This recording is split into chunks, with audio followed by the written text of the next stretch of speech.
maaliif hin heerumne ati homaan fuune waahila hayaataa maaliif hin jaarranne jiruutu hammaati kanaaf fuudha dhabne yoo karaa sirriitiin wal fuuna jenne gabbara jedhanii waan nuyi faajanne jaalalaan jiraanne tokkoof tokko taane akkam jechuu keeti tokkoof tokko jechuun warri keessan beekaa isin wal jaallachuu lakkisaan hin beekan numa lamaan malee ani michuu isaati isin naaf jaalalle waa duraan nu qabnaa faranjiin nuu tufe dhageettanii dhiiroo gudiin nutti dhufe meenaafis barbaadi tan akkasii jirti biraan si gahaamii hin barbaadda atis eeyyeen hin barbaada dhugumaan argamti oo tanaatu si dhibee tuni guutuu miti tan akkamii feeta dhiirtuu mu gabaabdu isiitami walii qalloodha moo furdoo amma gaala fedha tan harka kaametti yookaan diimtuu fedha bosoqa shaashetti akkas taatu dubbiin jabduudha salphattan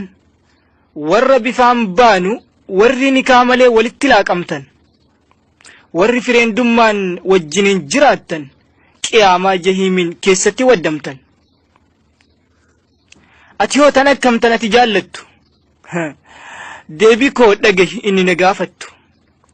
isin bifa laaltu magaalaa fi diimtuun inni gariin keessan ogummaan madaaltu wallaalaa ni bara atin barsiifattu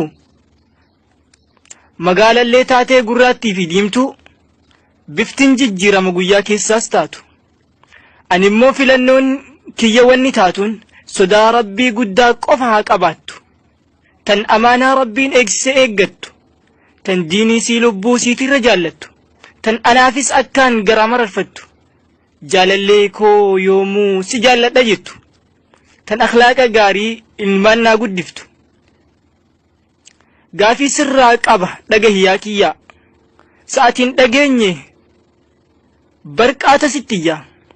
hayyee na gaafadhu bakka siif hin galle rabbi sirraa qabu wanta siin hin malle gaafii koo jalqabaa bakki irraa ka'u maan fuune maa jetta namni fuudha malee jiraachuu hin danda'u diimtuu fi gurraattii waan fedhe haa ta'u magaala jettanii bifan filatina jetta yoo dhaga'u tanuma naaf himi kan biraa haa taa'u ati bifa maaliif addaan hin filanne diimtuu malee jedhaa ummanni hin dhageenye dhaga'i obboleessa tana taatu laaftu namni amrii diinii gurmuutti baaddatu kan hayaata isaa islaamaan jiraatu kan amrii rabbii fi ergamaa isaa guutu kan qawlii rabbichaaf ergaa isaa fudhatu fuudhuunis waajiba heerumuus haa taatu